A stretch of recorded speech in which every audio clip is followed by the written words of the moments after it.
Steppe mongole, 1935. Un moine français avait caché 2 antiques pierres précieuses ici, et les pierres précieuses, nous les volions, surtout le professeur Key.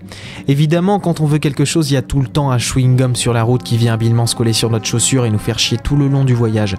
Et ce chewing-gum était allemand. Vous croyez qu'ils sont encore sur la piste des yeux de l'ange bleu ? J'en suis sûr, professeur. Sinon, pourquoi avoir apporté tout ce matériel pour faire des châteaux de sable ?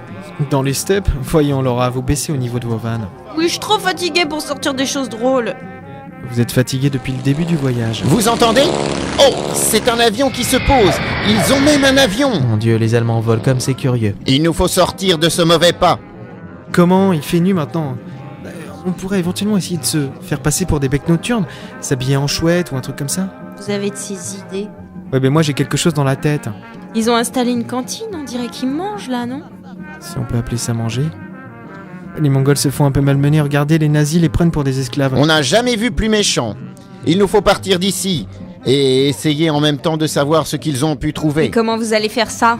Avec de l'imagination et du talent. Professeur, revenez, il y a des méchants dehors, des nazis, professeur. Je crois qu'il nous entend plus là, il est parti dans son monde, c'est fini. Ouais, les nazis vont l'envoyer dans un autre. Le professeur avait quitté la cage d'un mouvement pâteau, roulant sur le ventre pour s'extraire de sous le faux plancher qui nous masquait. L'espace d'un instant, je me suis dit que je pouvais rester là tranquillement à me prélasser aux côtés de Laura, dans une position couchée, tout ce qu'il y avait de plus équivoque. Mais lorsque j'ai effleuré du bout des doigts le bras nu de ma charmante équipière... c'est marrant, vous réagissez au quart de tour. C'est marrant, votre joue rougit au quart de tour aussi. On se marre bien ensemble, mais c'est pas trop discret en fait. Oh, parce que vous croyez que quelqu'un a pu entendre la grosse baffe que j'ai pu mettre dans votre sale gueule ? Un jour, Laura.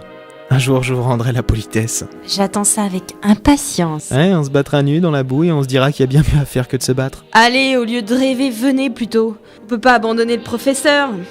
Nous sommes sortis à notre tour courbés comme des vieux.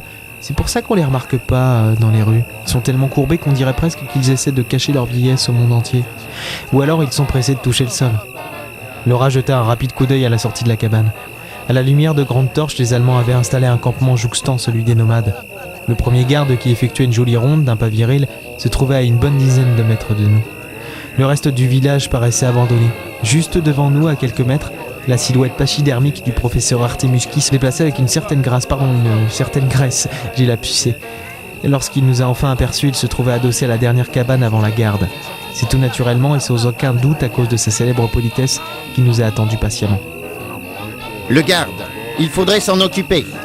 Bugs, vous pourriez essayer de vous glisser derrière lui et l'assommer d'un violent coup de poing ravageur dont vous seul avez le secret. Vous vous foutez un peu de ma gueule là, non ? Bah, essayez au moins de l'assommer, même si vous devez vous y prendre à plusieurs fois, c'est pas trop grave. Non, mais voyons, et si jamais il se retourne et que...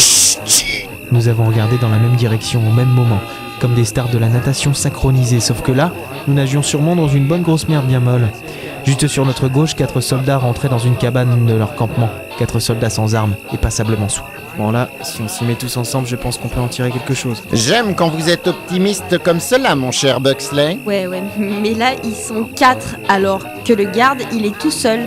Nos chances sont considérablement réduites, au cas où vous n'auriez pas réfléchi à ce problème. Ma chère Laura, vous savez très bien que je réfléchis très peu. Ouais, mais à ce point-là, je considère que c'est un problème génétique. Assez de palabres, fonçons, à l'assaut. God save the Queen. Hello. Voilà.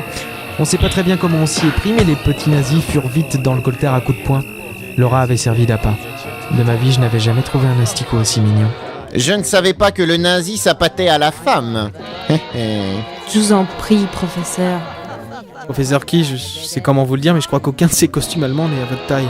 Mon Dieu, mais comment allons-nous faire pour passer inaperçus ? Attendez, je m'habille. Et moi, comment je fais ? Il n'y a pas de soldat nazi avec un E, hein. Oh non ! Quelqu'un approche ! Cachez-vous sous le lit de camp, là, et mettez une couverture sur les gus qui pioncent, je m'en occupe. Mais vous savez parler allemand ? Ouais, pensez-vous. Ich bin, Pas du tout, non, mais on va improviser. Et l'ombre d'un soldat lancé par une des torches à l'extérieur apparut sur le seuil de la porte. Alors les comiques, on arrive bientôt. Le colonel von Struder est dans sa représentation de la chevauchée des Valkyries. Ya, je prends un coup de schnapps et on arrive. À tout de suite. Ouf. J'en reviens pas comment ça a été trop facile. Là, vous m'impressionnez, Buxley. Poussez-vous, professeur, que je puisse sortir à mon tour. Marre d'être couché. C'est que vous n'avez pas le bon partenaire. J'ai trouvé un moyen de sortir, mais il faudra donner de notre personne. Pardon ? Et sur ces mots, le professeur a ouvert une malle posée au fond de la cabane. Une malle remplie de costumes de théâtre. Les soldats que nous avions assommés n'étaient rien d'autre que des comiques troupiers. Et pour sortir de ce pétrin, il allait falloir nous donner un spectacle.